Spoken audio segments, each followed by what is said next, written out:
given to any human while they're growing up. Young girls deserve to have the same education like everyone else. The education for women during this time was invisible, like it had been covered in an invisible cloak, like the one in Harry Potter.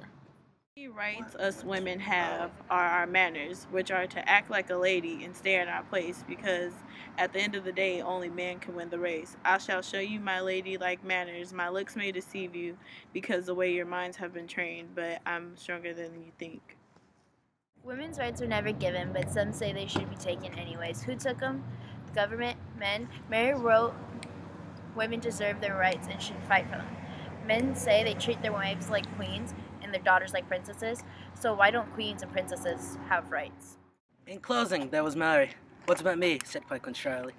But women's are so weak, said a moron, as more stupid was flashing like a neon.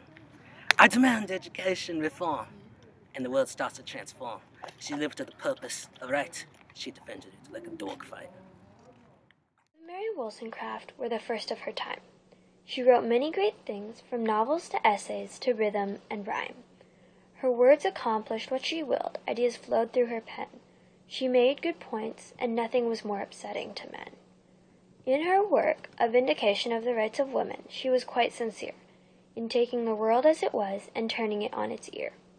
Her purpose in this work was to take the woman as she was in that time and bring her to a state of equality rather than being idiotic and sublime.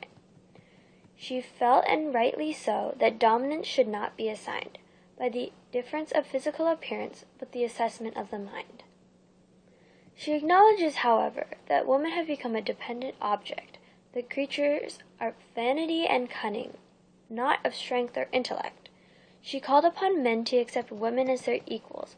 When it came to opportunity, education, and written duels, she called upon women to rise to something better and become more than simple beings incapable of writing a well-written, worded letter.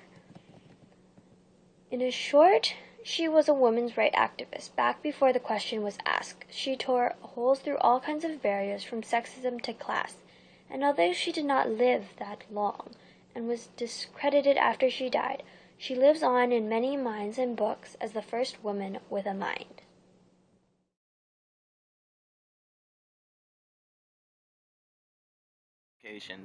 I fucked that up. Let me start over. How do you start it over? I don't. Just push stop! What do you mean? Alright. Push this. Rights they would take. Yeah!